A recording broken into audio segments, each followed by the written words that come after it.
صل على رسوله الكريم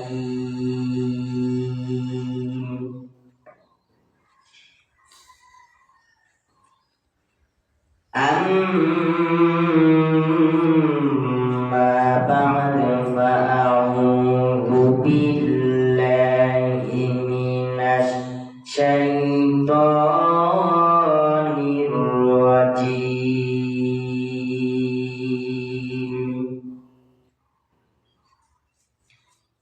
بسم الله الرحمن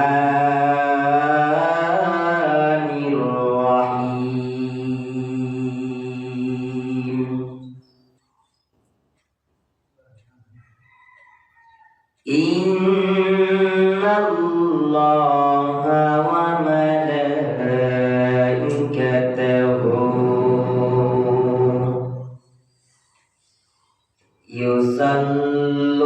يصلون على النبي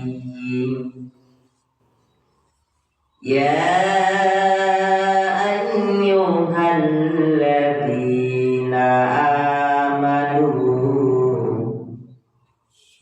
صلوا عليه وسلموا تسليما اللهم সামনে আগাই বসি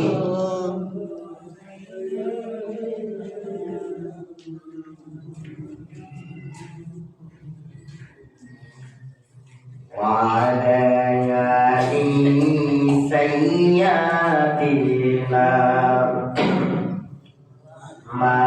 مولانا محمد اللهم صل على سيدنا مولانا محمد وعلى آل سيدنا مولانا محمد আরশের নিচে সিজদায় পড়ে কাঁদবেন নবী জারে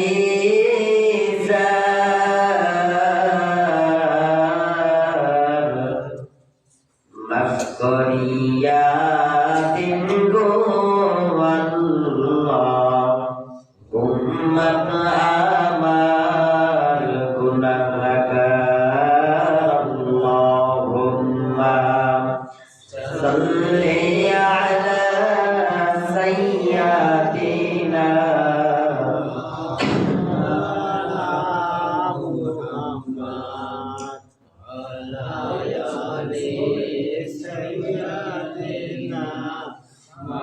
مولانا محمد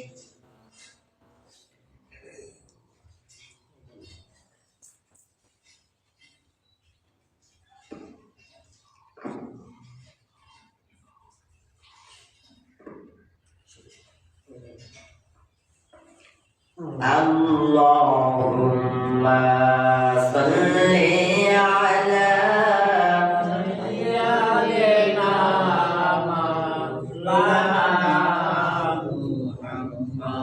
وعلى آل سيدنا مولانا محمد الحمد لله أسبغت الشكر والدين আল্লাহ রাব্বুল আলামিন এই জুমায়ের গুরুত্বপূর্ণ আলোচনা শোনার জন্য বসার জন্য আল্লাহ রাব্বুল আলামিন আমাদের আসার জন্য সুযোগ দিয়েছেন ওই রব্বে কারীমের দরবারে ইমানের আওয়াজ দিয়ে শুকরিয়া জানাই আলহামদুলিল্লাহ আরেকটু ইমানের জোর দিয়ে বলেন আলহামদুলিল্লাহ আল্লাহ রাব্বুল আলামিন আমাদের কত সুন্দর সুন্দর নিয়ামত দান করেছেন আমরা যদি দুনিয়াবি চিন্তা না করে এক মিনিটের জন্য হইলেও যদি বালিশের উপর মাথা দিয়ে যদি চিন্তা করি যে আমাদের মাঝে আল্লাহ রাব্বুল আলামিন যা কিছু দিয়েছে আমাদের কি উপকারের জন্য না অপকারের জন্য? উপকারের জন্য। অপকার হলো বিফল, অপকার অর্থ কি? বিফল, মানে ওটা নাই। আর উপকার অর্থ আমাদের কাজের জন্য। আমাদের কি উপকারের জন্য না অপকারের জন্য? উপকারের জন্য। দেখেন পৃথিবীর ভিতরে যা কিছু দিয়েছে কোন জিনিস আমাদের বিফলের জন্য না, সবকিছু উপকারের জন্য। অথচ আমরা নিয়ামতের শুকরিয়া আদায় আমরা করি। 1 মিনিটের জন্য একটু বালিশের উপর মাথাটা দেন না, দেখবেন যে যখন ঘুমিয়ে থাকবেন তখন ঘুমের ভিতরে দুনিয়া কি হইতেছে না হইতেছে আমরা কিন্তু জানি না। কারণ আল্লাহ রাব্বুল আলামিন বলেছেন যে এই বান্দার জন্য সারা দিন যেমন আর তেমন রাত, ওইটা আমার দেখার বিষয় না। আমার এই বান্দার জন্য কমপক্ষে 4 থেকে 5টা ঘন্টা রেস্টের সময় প্রয়োজন। ওই সময়টার সময় রূহ আমাদের জীবন যে পৃথিবীর ভিতরে সমস্ত জায়গায় জায়গায় হয়েছে, পৃথিবীর সমস্ত জায়গায় ওই রূহ নামক যে জীবনটা আমাদের সারা পৃথিবীর সমস্ত জায়গায় জায়গায় ঘুরে ঘুরে দেখে আসতে আছে, দেখে সব দেখতে আছে। কি দেখে? যে কে কিরকম আছে, কোন কবরবাসী কিরকম আছে, কবরের ভিতর জান্নাতি না জাহান্নামী না কোন ধরনের আছে, এগুলো সব দেখে। আল্লাহ কেমন তাও দেখতে যায়। তবু গুনাহগার যে কলমটা ওইটা আর ঘুরে না, ওইটা আর কি, ওইটা আর ঘুরে না, ওইটা জায়গায় কলম বাইরে থাকতে থাকে ভাই, গজব ওটা থাকে, ওঠা লড়ে না। ভাই আমি কেমনে যাবো, আমার তো আর ওই জায়গায় যাওয়ার অর্ডার নাই। আল্লাহর কাছে যাওয়ার মতো তো আমার এই আল্লাহর ইবাদত আমি করি না। যাই হোক, যে কথায় আমি যাবো সেই কথায় চলে যাবো অল্প সময়ের ভিতরে। আল্লাহ রাব্বুল আলামিন আমাদের কি কত নিয়ামত দান করেছেন, সেই নিয়ামতের শুকরিয়া আদায় আমরা যদি 1 সেকেন্ডের জন্য হইলেও যদি করতাম, তাহলে আল্লাহ আমাদের ইমানদাররা হিসেবে কবুল করতেন, ঠিক কিনা? দেখেন আমরা নামাজ পড়ি, আমরা রোজা রাখি, আমরা কোরআন তেলাওয়াত করি, অথচ আল্লাহ যেভাবে চান সেভাবে আমরা কিন্তু করতে পারি। এই জন্য দেখবেন আমাদের প্রতি আল্লাহর পক্ষ থেকে কোনো কঠিন আকার পরীক্ষা আসে না, কঠিন কোনো পরীক্ষা আমাদের মাঝে আল্লাহ দেয় না। কেন দেয় না? আল্লাহ ওই যে বিরাজ, দেখবেন আমি ইমাম সাহেব, নবীর জামানায় ঈসা নবী, দাউদ নবী, তারপরে ইব্রাহিম নবী, এই যত নবীরা ছিল তাদের একটা বসন যদি 50 কোটি মিলিয়ন ট্রিলিয়ন করে, আমাদের মতন ইমাম সাহেবের কোনো মূল্য আমাদের আছে এটা বসনের কাছে? কথা বলেন আছে? সবাই কিন্তু কথা বলবে, কথা না বললে মুজিজা বাড়ে না, কথা আয় না, কথা বলতে হবে, সঠিক কথা। আপনারা কথা বলেন না বলেন, সত্য কথা সাক্ষী অবশ্যই দেবেন, পারবেন না? আর ইনশাআল্লাহ। যাই হোক, আমাদের সাথে যেমন নবীদের সাথে কখনো মেলবে না, তওবা রাসূলুল্লাহ ওয়ারিস আমরা, আল উলামা ওয়ারাসাতুল আম্বিয়া। কথাটা কোথায় আসছে? হাদিসে আসছে। কোথায় আসছে? কোরআন কার, হাদিস কার? হাদিস আল্লাহ রয়, হাদিস রাসূল। কোরআন কার, হাদিস কার? রাসূল। তাহলে হাদিসের ভিতরে আসছে আল উলামা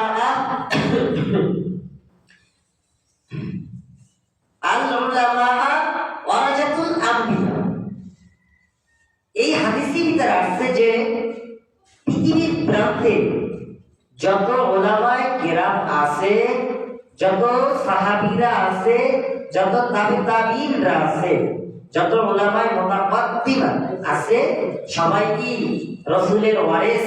রাসূলের কি রাসূলের ওয়ারিস না, ওয়ারিস ওয়ারিস রাসূলের ওয়ারিস। এরা হইল কেমন জানো রাসূলের বংশধর। কেমনের ভিতর কথা আছে নাকি? কেমন জানো, এরা কেমন জানো রাসূলের বংশধর, এরা রাসূলের কাছাকাছি। কেননা এই পৃথিবীর প্রান্তে আল্লাহ রাব্বুল আলামিন আমাদের যেই কটা জিনিস দান করেছেন, এই কটা জিনিস দেখবেন সবাইকে আল্লাহ দান করে না। পৃথিবীর মাখলুকাত 18,000 মাখলুকাতের ভিতরে কথা বলবো না, কথা বলে কথা হলেই যাবো, কথা বলে কথা হচ্ছে জি। 18,000 মাখলুকাতের ভিতরে একটা মাখলুকাত মানুষ, তাই না? আমরা কি মানুষ, আর বাকিগুলো অন্যান্য প্রাণ, অন্যান্য জিনিস। এই যে মাখলুকাতের ভিতরে আল্লাহ রাব্বুল আলামিন আমাদেরকে যা যা দিয়েছেন, এর শুকরিয়া আদায় করা দরকার আছে না নাই? অবশ্যই অবশ্যই দরকার আছে। কেননা আমি যে এই জমিন থেকে হাঁটতে আছি, আমি যে জমিন থেকে হাঁটি, কার জমিন থেকে আমি হাঁটতে আছি একবার চিন্তা করি। আমি একটা গাছ কাইটা সমিলে নিয়ে যাই, সমিলে নিয়ে গাছ ভাইরে ভরে আইনে আমরা ওইটা দিয়ে গাছ করি। ওই গাছটা কারটা আমি কাটিছি সবই আল্লাহ দেওয়া, আল্লাহ দেওয়া। আসলে আমরা কাটি, ভারী, কাজে লাগাই, সবই করি, নষ্ট করি, খাই, লই, একেবারে শেষ করে দিই, ধুলিসাৎ করে দিই, লাস্টে হামলা মামলা করবে খারাপ হয়ে যায়। অথচ এর ভিতরে আল্লাহর কাছে ধরে এত কিছু করলাম, সে আল্লাহর শুকরিয়া আদায় করলাম, ঠিক কিনা? আল্লাহ শুকরিয়া আদায় করা দরকার আছে না নাই? আচ্ছা, আসলে কি আল্লাহ কি আমাদের আছে?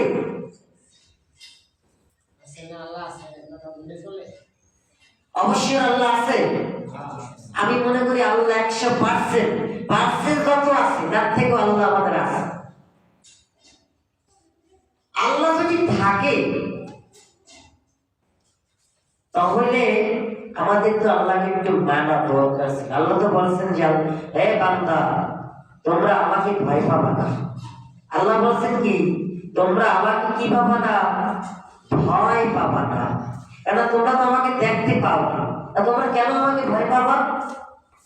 তোমরা কেন আমাকে ভয় পাবা? তোমরা তো আমাকে দেখতে পাও না। এখন রাসূলুল্লাহ সাল্লাল্লাহু আলাইহি ওয়াসাল্লাম বলেন, আল্লাহ তাহলে আপনাকে ভয় পাবো না, কাকে ভয় পাবো? হ্যাঁ, আমি যেই জিনিস সৃষ্টি করে রেখেছি জাহান্নাম, সেই জাহান্নামকে ভয় পাবো। সেই বলছিল কি তোমরা ভয় পাবা? সেই মালিক ফেরেশতাকে তোমরা ভয় পাও, যে জাহান্নামের গেটে দাঁড়াইয়ে আছে তাকে তোমরা ভয় পাও। আমাকে ভয় পাওয়া তোমার দরকার নেই। তোমাকে যে যার কবজ করতে তোমার কাছে যে যায় আজরাইল আলাইহিস সালাতু তাকে তুমি ভয় পাও। তুমি আমাকে তোমার ভয় পাওয়া দরকার নেই। তুমি আমাকে ভালোবাসো, আমি তোমাকে অনেক মহব্বত করি। তুমি আমাকে কি করো? তুমি আমাকে মহব্বত করো, তোমাকে অনেক আন্তরিকতা দিয়ে তোমাকে ভালোবাসি। কেন? তোমাকে আমি কত সুন্দর ভাবে বানাইছি, তুমি কি জানো? তোমাকে কত কষ্ট করে বানাইছি, সেটা আমারটা আমি চাই। আমি যে তোমাকে কত সময় নিয়ে তোমাকে আমি বানাইছি, তুমি তা জানো না। তা কেন? তোমাকে আমি বানাইছি কি খালি খালি? তোমার থেকে আমি কিছু পাওয়ার জন্য। তো আল্লাহ আমার এই কথা বলে দিয়েছেন যে হ্যাঁ, তোমার থেকে আমি চাই না, তোমার থেকে আমি চাই না। তুমি যদি আমাকে ভালোবাসো তোমার লাভ, তুমি যদি আমাকে ভালো না বাসো তাও তোমার ক্ষতি। তোমার হাতে সব, পরীক্ষাও তোমার হাতে, রোদও তোমার হাতে, সব তোমার হাতে। তুমি যদি ভালো কাজ করো তা জান্নাতি, যদি তুমি খারাপ কাজ করো তা তুমি জাহান্নাম। রাস্তা দুইটা, ফারিকুন ফিল জান্নাত ওয়া ফারিকুন ফিস সাঈর। আল্লাহ বলতেছে, বান্দা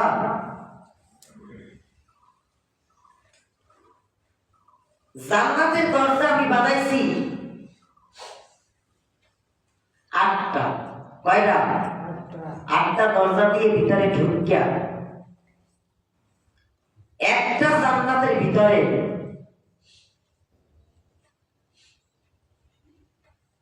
100,000 পরিমাণ দরজা আছে। একটা জান্নাতের দরজা দিয়ে ঢুকিয়া ভিতরে রূপ রূপ রূপ, আর এক একটা জান্নাত 10 দুনিয়া পরিমাণ সমান। সুবহানাল্লাহ, 10 দুনিয়া পরিমাণ একটা জান্নাতের ভিতরে থাকা, সেটা সবথেকে ছোট জান্নাত। দ্বিতীয় নম্বর দরজা থেকে ঢুকবেন, তৃতীয়, চতুর্থ, পঞ্চম, ষষ্ঠম, সপ্তম, অষ্টম, নবম, দশম, এরকম 100 ঢুকতে থাকেন। দেখেন আপনি জান্নাত কত মজেজা, জান্নাতের ভিতরে কত শান্তি। এক একজনের এক একটা বাড়ি, এক একজনের সাথে জান্নাতি হুর থাকবে। কিছু কিছু ইতিহাসে আসে 70,000, কিছু কিছু ইতিহাসে আছে যে 70 জন, ইতিহাসে আসে। এখন আপনার জৈবনের শক্তি কতদিন, কত সময়, কয়েক সেকেন্ড, আপনি নিজেরটা নিজেই তো ভালো জানেন, ঠিক না? নিজেরটা নিজেই তো জানেন। আর ওই সময় যে ওই কথায় যাব না, কথাগুলো আইসে পড়ে। এটা আমাদের দুনিয়ার অবস্থা। আমাদের ব্রেন নাই, ব্রেন থাকা গেলে ব্রেন নাই। আমাদের ব্রেন থাকা গেলে সেই ব্রেন আমাদের ভিতরে নাই। আল্লাহর কাছে কি হিসাব দেব, কি জবাব দেব?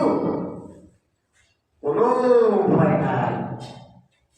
আরে বাবা, কার জিনিস খান, কার জিনিস ব্যবহার করে, কার পাও দিয়ে হাঁটতে আছে, কার শক্তি দিয়া, কার ক্ষমতা দিয়া আপনি কাজ করতে আছে। কিয়ামতের ময়দানে যখন আপনার সামনে একটা ডায়েরি দেবেন, ডায়েরি, যে হে আমার বান্দা, তোমাকে দুনিয়ার ভিতরে আমি সময় দিয়েছিলাম মাত্র 70টা বছর। ওই সময় দিয়েছিলাম সংগীত। কখন সকাল হয়, কখন বিকাল হয়, কখন রাত হয়ে যায়, তুমি নিজেই চিন্তা করে পারো না। সেই সময়টুকু তুমি আমার প্রতি ব্যয় করো নাই। সেই সময়টুকু তুমি আমাকে দাও নাই, আমার কথা স্মরণ করো নাই।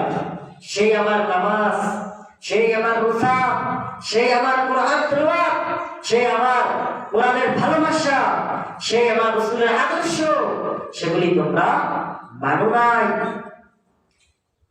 সেগুলি তোমরা মানো নাই। এই জন্য তোমাদের সামনে আমি যে ডায়েরিটা দিছি, তোমার নিজের হিসাব তুমি নিজে নিয়ে নাও, নিজে পড়ো, এটাকে দেখো। আল্লাহ রাব্বুল আলামিন সুন্দর ভাষায় যখন কথাটা বলবেন, আল্লাহ রাব্বুল আলামিনের কাছ থেকে বলবেন কি, আল্লাহ ওই ডায়েরিটা একটু আমাকে দেন, ওই ডায়েরিটা আমাকে একটু দেন। ডায়েরিটা আল্লাহ রাব্বুল আলামিন ফেরেশতাদের কাছে অর্ডার করবে, ফেরেশতারা এসে নিয়ে যাও, এই ডায়েরিটা নিয়ে যাও। নিয়ে ওই বান্দার কাছে দিবে। ওই বান্দার কাছে দেওয়ার পর নিজে পড়া শুরু করবে। ডায়েরি শুরু থেকে পড়তে পড়তে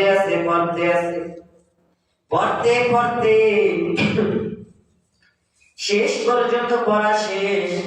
হঠাৎ করিয়া ডায়েরির ভিতরে দেখে সে নিজে হতাশ হয়ে যাবে। আল্লাহ রাব্বুল আলামিন বলতেছে তোমার ডায়েরি পড়া কি শেষ হয়েছে? আল্লাহর কাছে কবে, আল্লাহ আমি তো নামাজ পড়েছি, আমি তো রোজা রাখেছি, আমি তো স্বামীর খেদমত পরিপূর্ণ করেছি। স্বামীর পাল্লায় যদি পড়ে যায়, সে উঠিয়ে কবে আমি স্ত্রীর হক পরিপূর্ণভাবে আদায় করেছি, আমি এখন তো নামাজ তো কাজা করি নাই। তাহলে আমি এই জায়গায় উপরে লিখিত আছে নামাজের কথাও দেওয়া, আবার নামাজের বর্ণনাও দেওয়া। নামাজ তুমি পড়ছো আল্লাহকে দেখানোর জন্য পড়ো নাই। নামাজের ভিতরে টিপুস টিপুস করেছো, নামাজের ভিতরে শয়তানি করেছো, নামাজের ভিতরে মানুষের আন্তরিকতা ভালোবাসা দিয়ে রাইখা নামাজ পড়েছো। দুনিয়ার কাজ কাম সব নামাজের ভিতরে তুমি বর্ণনা করেছো। সেজদা ঠিকই দিছো, নামাজও ঠিকই পড়েছো, আল্লাহকে ঠিকই ডাকেছো। প্রত্যেকটা ডাকের ভিতরে ভিতরে ভিতরে ভিতরে আল্লাহর নাম হয় নাই, প্রত্যেকটা নাম হইছে জাহিলদের মতো।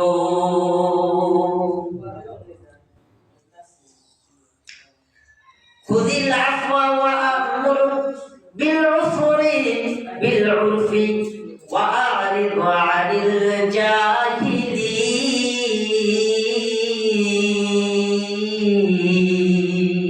আল্লাহু আকবার। আর একটু জোরে বলেন আল্লাহু আকবার। আর ক্ষমতা করার এই জায়গায় অথষ্ট পরিমাণ আল্লাহ রাব্বুল আলামিন নির্দেশ দিল, এবং মূর্খ জাহিলদের সাথে তোমরা তর্ক কইরো না। তুমি শিক্ষক হয়েছো, তুমি ইমাম হয়েছো, তুমি বক্তা হয়েছো, তুমি বড় বড় আলেম হয়েছো, তাতে কি হয়েছে? তুমি হিসাব করে মানুষদের কাতারে চলো। আর সব হইল করুণাময়, সব করুণাময়। পৃথিবীর ভিতরে আসমান করুণাময়, জমিন করুণাময়, গাছ করুণাময়, মাছ করুণাময়, সূর্য করুণাময়, চাঁদ করুণাময়, সব কিছু হইল করুণাময়। একমাত্র আল্লাহই হইল দয়াময় দয়াশীল। সুবহানাল্লাহ। আল্লামাল কোরআন, শিক্ষা দিয়েছেন কোরআন। কেননা রাসূলুল্লাহ সাল্লাল্লাহু আলাইহি ওয়াসাল্লাম, রাসূলুল্লাহ সাল্লাল্লাহু আলাইহি ওয়াসাল্লাম সেই হীরার গুহার ভিতরে যখন সময় দিয়েছিলেন, যখন 3 দিন সময় দিয়েছিলেন, এক রাত্রির ভিতরে কমপক্ষে 27 বছর, রাত্রে এক রাত্রির ভিতরে 27 বছরের সময়টা ওই শবে মিরাজের ভিতরে সময় কাটিয়েছিলেন। ওই দিনের ভিতরে আল্লাহ রাব্বুল আলামিন কোরআন তার কাছে নাযিল করলেন। নাযিল করিয়া বললেন, হে আমার রাসূল, হে আমার দোস্ত, তুমি কি জানোনি তোমাকে আমার কত পছন্দ হয়? তুমি কি জানোনি তোমাকে আমি কত ভালোবাসি? তুমি কিছুই তো জানো না।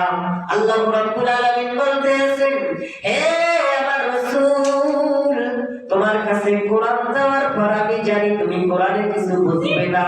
তোমার কাছে কোরআন যার মাধ্যমে পাঠাইলাম, সে তো সব নিয়মগুলো দেখাইয়ে আসলো। এই নিয়মের অর্থতে আসে তুমি পড়ো, ইকরা বিসমি রাব্বিকাল্লাযী খালাক। এই আয়াতগুলো ভাঙাই ভাঙাই প্রথমে বলেছিল ইকরা, পড়ো। রাসূল বলতে আছে, আমি তো জানি না ইকরা কার নামে পড়বো, আমি জানি না। বিসমি জানি না, ইকরা বিসমি আমি জানি না, রাব্বিকাল্লাযী খালাক, রাব্বুকাল্লাযী খালাক। তখন মনে মনে ভাবলো যে সেই যে আমার রব আমাকে সৃষ্টি করলো, তাই কোরআন কিছুই তো পারলাম না, বিসমি কিছুই তো জানলাম না। রাব্বিকাল্লাযী, সেই রবের নামে পড়তে হবে, সেই পুরোপুর নামে পড়ো। তখন ওই কোরআনকে দেখাইয়া দিল জিবরাইল আলাইহিস সালাতু ওয়াস সালাম, দেখাইয়া দিল তুমি পড়ো ইকরা বিসমি রাব্বিকাল্লাযী খালাক ইকরা ওয়া রাব্বুকাল আকরাম। সব কোরআনের মুজিজা, কোরআনের শক্তি, কোরআনের দাম, এই কোরআন আল্লাহ রাব্বুল আলামিন দিয়ে দিয়েছেন। এই কোরআনটা তোমার প্রভুর নামে তুমি পড়ো। তখন রাসূলুল্লাহ সাল্লাল্লাহু আলাইহি ওয়াসাল্লাম এক ভাষে 5টা আয়াত পড়েছিল। পাঁচটা আয়াত পড়েছিল।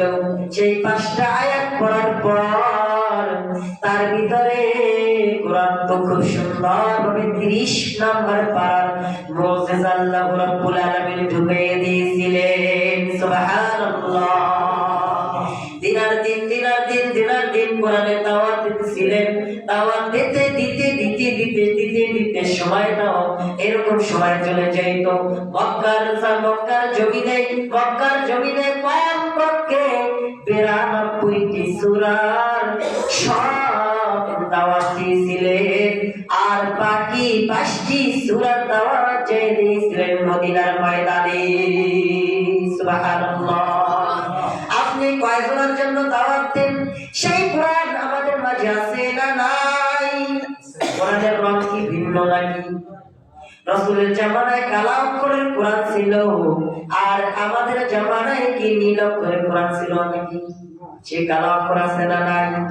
সেই রাসূল যা দাওয়াত দিয়ে আল্লাহকে পাইলো, রাসূলুল্লাহ সাল্লাল্লাহু আলাইহি সাল্লাম যেই দাওয়াত দিয়ে আল্লাহকে পাইলো, সাহাবীরা দাওয়াত দিয়ে আল্লাহকে পাইলো, তাবিঈনরা দাওয়াত দিয়ে আল্লাহকে পাইলো।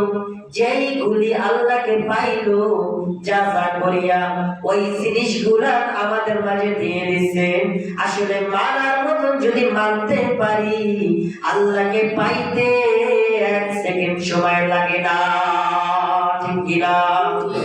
আল্লাহ রাব্বুল আলামিন এই জন্য বারবার বান্দাদের ইশারা দিয়ে বলতেছেন, এ বান্দা দল, সময় থাকতে মুমিন হইয়া যা, সময় থাকতে মুত্তাকিন হইয়া যা।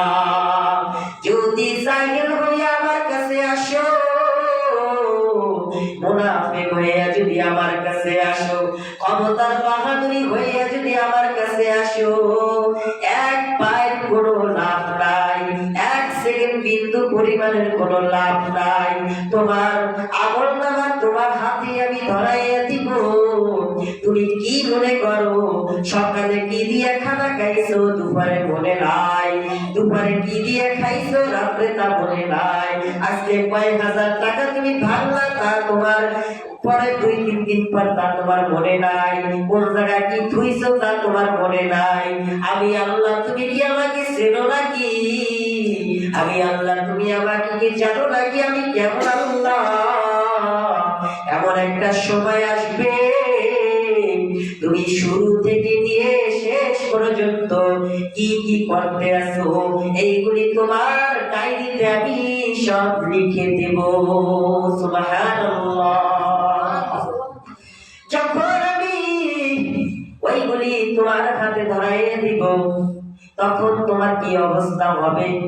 ডায়েরিতে লেখা দেখবা, আমি তো নামাজ পড়েছি, আমি রোজা রাখিছি, আমি সব কিছু করিয়াছি, তারপরও আমার আমলনামা কেন জাহান্নামের খাতায় লেখা? কারণ একটাই হইল, নামাজ পড়ি, নামাজের ভিতরে ব্রেন থাকে ওই তাল গাছের মাথায়, আল্লাহ থাকে সমুদ্রের তলে। নামাজ পড়ি সেজদার জায়গায় থাকে না, রুকুতে রুকুর জায়গায় থাকে না। এই জন্য নামাজও কবুল হয় না, আল্লাহ ভালোবাসে না, মহাব্বতও করে না, ঠিক কিনা? আমাদের ভিতরে এগুলি আছে না নাই? মধ্যস্থকের ভিতরে নাই, মধ্যস্থকের ভিতরে আসলে নাই। কেননা কি ইমানদার, কি মুত্তাকি, পাও তোমার জুব্বা পড়ি, নামাজ পড়ি, রোজা রাখি, ফাঁকে ফাঁকে কবতে সিগারেট তুলে খাই, কেমন মধ্যস্থকের ভিতরে থাকবে? তাই কত? যাই হোক, আল্লাহ রাব্বুল আলামিন আমাদেরকে সুন্দর